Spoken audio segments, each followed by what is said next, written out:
الحمد لله نحمده ونستعينه ونستغفره ونعوذ بالله من شرور أنفسنا وسيئات أعمالنا من يهده الله فلا مضل له ومن يضلله فلا هادي له أشهد أن لا إله إلا الله وحده لا شريك له وأشهد أن محمدا عبده ورسوله يا أيها الذين آمنوا اتقوا الله حق تقاته ولا تموتن إلا وأنتم مسلمون أما بعد فإن أصدق الحديث كتاب الله وخير الهدي هدي النبي صلى الله عليه وسلم وشر الأمور محدثاتها وكل محدثة بدعة وكل بدعة ضلالة وكل ضلالة في النار.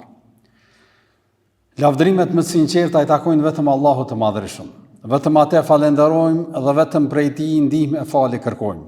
Atë që udhëzon Allah I plot fuqishëm s'ka askush mund ta humbë, dhe atë që Allah I madhruar e devijon s'ka askush mund ta drejtojë në rrugën e drejtë. Dëshmoj e deklaroj se nuk ka asnjë Zot që meriton të adhurohet me të drejtë, përveç Allahut, I cili është një I vetëm, nuk ka ortak. Dhe dëshmoj e deklaroj se Muhamedi sallallahu alaihi wasallam ishte I dërguar I Tij I fundit, I cili na përculli këtë shpallje, Kur'anin famlar.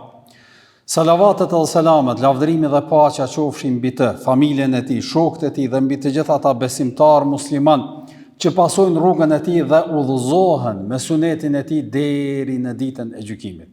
Të nderuar vëllezër besimtar, vetëm pak ditë më parë kemi parë miliona musliman që ishin mbledhur në kodrën e Arafatit.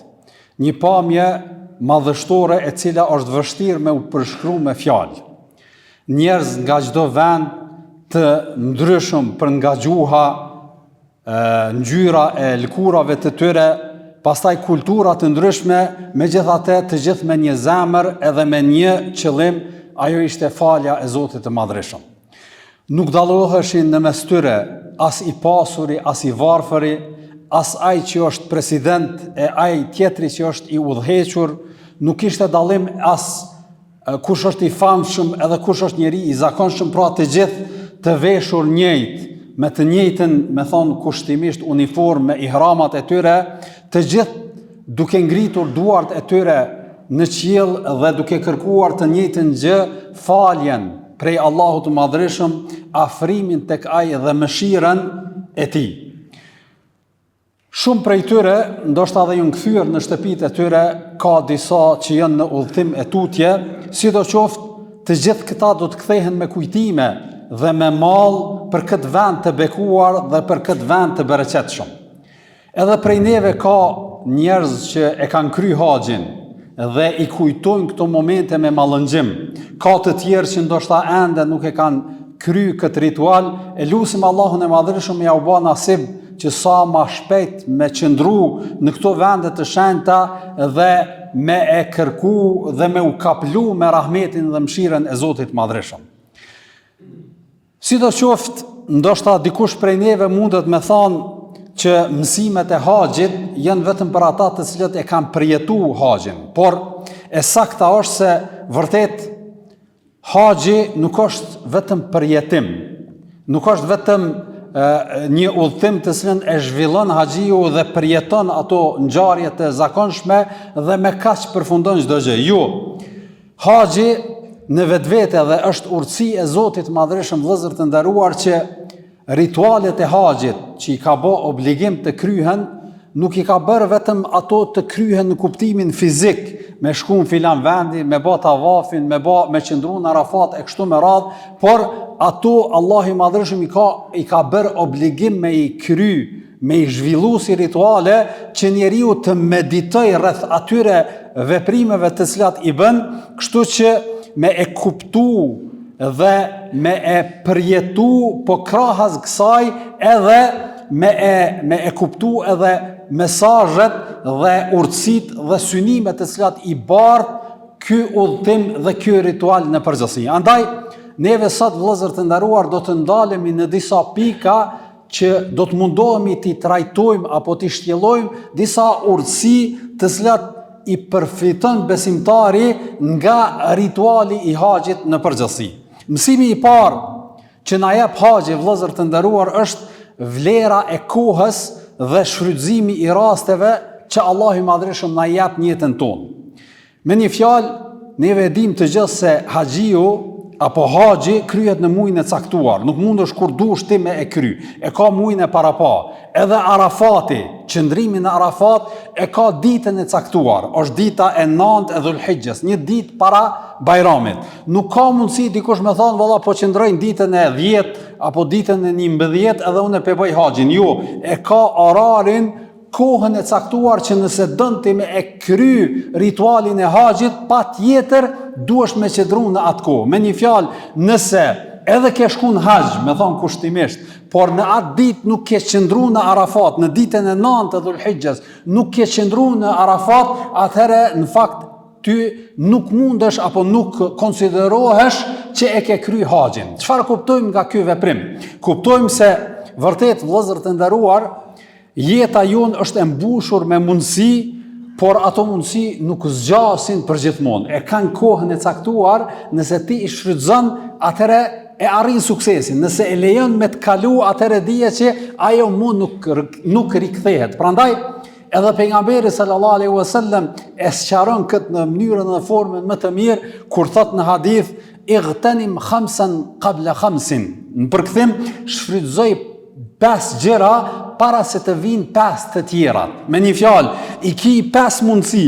Nëse nuk i shfrytëzon kohën e caktuar edhe atëherë kur janë të parapam ata me u shfrytëzu, atëherë nuk mundesh me i kompenzu edhe me i shfrytëzu në një kohë tjetër. Cilat janë ato? Po thot pejgamberi sallallahu alaihi wasallam, shfrytëzoje rinin tënde para pleqërisë. E para, e dyta, shëndetin para smundjes, e treta, pasurin para varfërisë, e katërta, kohën e lirë para angazhimit, dhe e pesta, jetën para vdekjes. Për arsye se krejt këto kur të vinë dhe kur t'ju kalon koha me një fjalë, atëherë nuk ke mundësi me e rikthy edhe me thonë tash po shfrytëzoj se tash po du. Jo atëherë kur ka qenë mundësia. Pra, çfarë po kuptojmë nga kjo vëllezër të nderuar, se ashtu qysh Arafati e ka ditën e caktuar, ditën e parapa, ditën e vetme, që nuk mundesh me e kompenzu ma vonë, edhe jeta jonë ka raste që kur kalojnë nuk kthehen më. Nuk mundesh me thonë po i zaventsoj apo po i kompenzoj. Prandaj ka namaze që humben dhe nuk kthehen më. Ka Ramazane që kanë kalu dhe ato nuk mundesh me i thonë po i kthej Ramazanin e vitit kalum apo para 2 vjetë, para 3 vjetë, ajo ka kalu dhe i ka shfrytëzu kush i ka shfrytëzu dhe i ka përfitu prej tyre kush ka përfitu. Kështu kalojnë ditët e jetës dhe vërtet ai njeri që është i mençur nuk i mat ditët e jetës dhe vitet e tij se sa kanë kalu, po nga konteksti sa i ka shfrytëzu në vepra të mira dhe në punë të mira, dhe ky është ai i suksesshëm. Nuk është ai tjetri që ka kalu shumë, por ai i cili ka kalu por i ka shfrytëzu dhe ka përfitu në atë kohë, në ato kohë dhe ka arrit kënaqësinë e Zotit të Madhreshëm në përgjithësi. Pastaj dobia e dytë është ajo se vërtet nëse haxhi na mëson pra vlerën e kohës dhe kjo ishte dobia e parë, atëherë gjithashtu na mëson mësimin e dytë, ajo është se suksesi vëllezër të nderuar në jetë nuk arrihet me rastësi. Nuk arrihet me thonë hajt moment, situatë, por arrihet me disiplinë, me rregull dhe me rend që ti e bën jetën tane dhe e menaxhon jetën e tane për me e shfrytëzu atë kohë të cilën e ke në dispozicion. Kështu, pra, nëse koha e vlefshme shoqërohet me rregull dhe organizim, atëherë vërtet ke arrit suksesin që me e kap vlerën edhe rëndësinë asaj kohe. Prandaj e shohim edhe haxhi e ka kohën e vet, e ka të parapam kohën, por secili mundohet atë kohë në cilën gjendet atje me e shfrytëzu në maksimum. Mu më kujtohet vëllezër të nderuar në rastet kur kam qenë në haxh, vishin disa haxhiler, thoshte o hoxh, sot është dita e 9, dita e 10, dita e parë bajramit, dita e dytë e bajramit, çka duhet me bëu në këtë ditë? Gjatë tërë ditës, cila është puna më e mirë? Çka duhet me shfrytzu këtë ditë që me përfitu sa ma shumë brenda kësaj dite? Dhe kështu besimtari duhet me pas jetën e tij në përgjithësi, jo vetëm në momente të caktuara, po gjatë tërë jetës së tij. Me thonë, sot është dita e premte, nesër është dita e shtune. Çka duhet me bëu unë këtë ditë që me e konsideru të suksesshme dhe të begatshme, edhe me e trajtu veten time që kum bë diçka në këtë ditë të caktuar. Kështu duhet besimtari me e kuptu jetën, për arsye se kështu ai njeri që e kupton jetën në përgjithësi në këtë formë, ai është i suksesshëm dhe ai që e ka kuptuar edhe sensin e jetës së tij në përgjithësi. Pra, forca e besimtarit nuk qëndron vetëm pra në kuptimin e vlerës së një kohe të caktuar, por në shfrytëzimin e tij dhe në përkushtimin që e realizon vetë në brenda asaj kohe të vlefshme në përgjithësi. Prej dobive tjera, vëllezër të nderuar, dhe mësimeve tjera të haxhit është ajo se vërtet haxhi na jep edhe ndjenjen e përgjegjësisë individuale. Çka do të thonë kjo përgjegjësi individuale? Do të thotë, vëllezër të nderuar, një prej lutjeve, madje është lutja me cilën edhe futemi në njetin e haxhit, është thënja lebejk Allahumma lebejk, që në përkthim po thu, po të përgjigjna ty o Zoti jam, po të përgjigjna. Me një fjalë, po i përgjigjem thirrjes tande edhe ku marr në këtë vend. Dhe kjo, çfarë po kuptojmë nga kjo? Po kuptojmë se vërtet ajo lidhja që e realizon besimtari me krijuesin e tij është një lidhje individuale, specifike e secilit me Zotin e tij, secilit do thot njeri me Zotin e tij. Prandaj edhe e dim qartë se në Islam askush nuk mundet me u krenu me veprën e dikujt tjetër, po gjithashtu edhe nuk e barën e mëkatit të tjetrit. Prandaj edhe Zoti madhërisht në Kur'anin famlar thotë: "Wala taziru waziratu wizra ukhra", që në përkthim të askush nuk e barë gjunahin e tjetrit. Prandaj edhe secili prej haxhilerëve që shkon atë vend, pra lutet edhe kërkon prej Zotit madhreshëm me e fal dhe me e ba prej atyre të falërve, edhe me dal nga ky moment dhe nga kjo rrethan e haxhit edhe këtij rituali, duke qenë i falur prej gjunaheve në përgjithësi. Kjo gjithashtu na kujton edhe momentin kur dalim para Zotit madhreshëm ditën e gjykimit, që secili besimtar apo secili njeri do ta ketë gajle veten e tij, ku thot Allahu i madhreshëm për këtë moment: "Yawma yafirru al-mar'u min akhihi wa ummihi wa abihi", atë ditë kur njeri do të ikë prej vllaut vet, do të ikë prej nanës vete, prej babës vete, për arsye se do t'i ketë gajle të lashet, mëkatet edhe veprat e tij, edhe nuk do të jetë momenti me ju kujtu vepra e dikujt tjetër apo puna e dikujt tjetër, për arsye se do ta ketë gajle veten e tij. Prandaj haxhi është një udhtim i përballjes së njeriu me veten e tij.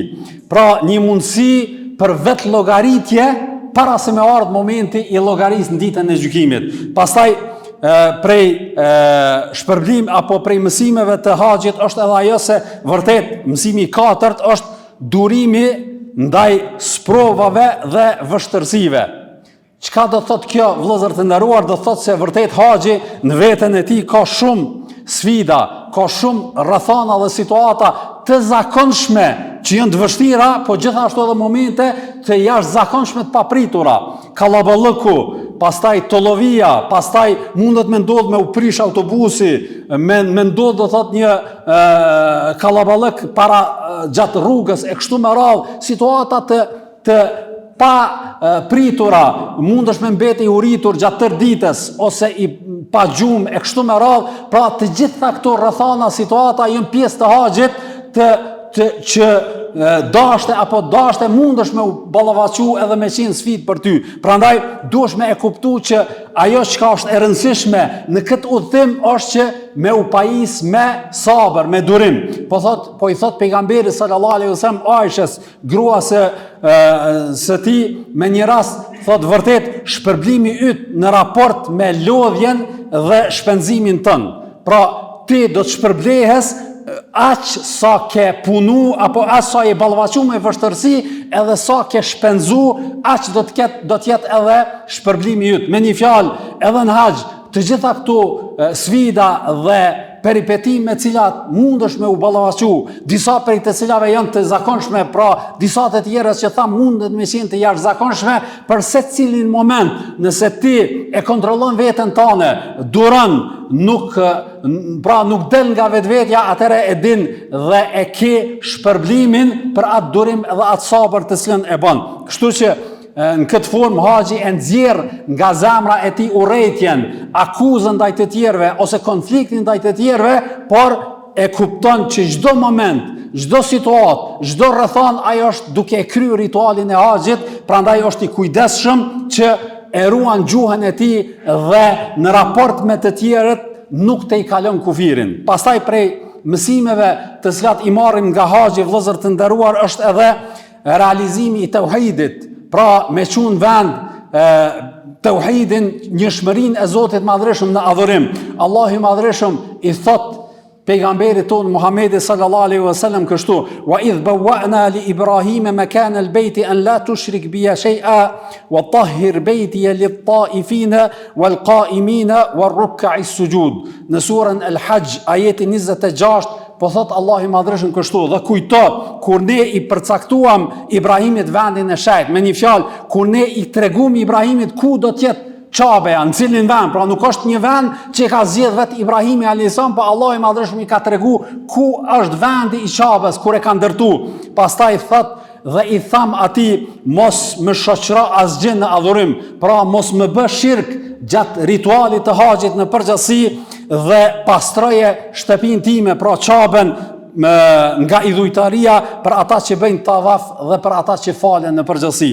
Pra, po e kuptojmë që vërtet të gjitha ato rituale të cilat i bën haxhiu gjatë haxhit, të gjitha nënkuptojnë edhe e synojnë edhe e realizojnë tauhidin, njëshmërinë e Zotit Madhreshëm në adhurim. Këtu ishin vetëm disa nga mësimet dhe dobi të cilat i nxjerrën vëllezër të nderuar nga haxhi në përgjithësi, dhe vërtet le të jenë për neve këto mësimet haxhit si furnizim për pjesën tjetër të jetës sonë, për arsye se vërtet, që u shtam pak më herët, edhe ata të cilët e kanë bë haxhin, edhe ata të cilët do ta bëjnë me lejen e Allahut në jetën e tyre këtë haxh, vërtet mësimet të cilat i bart nuk vlen vetëm në ato kohë caktuar të haxhit, po janë mësime dhe dobi të cilat besimtari i shfrytëzon gjatë tërë jetës së tij. Wa sallallahu ala nabina Muhammad wa ala alihi wa sahbihi ajma'in.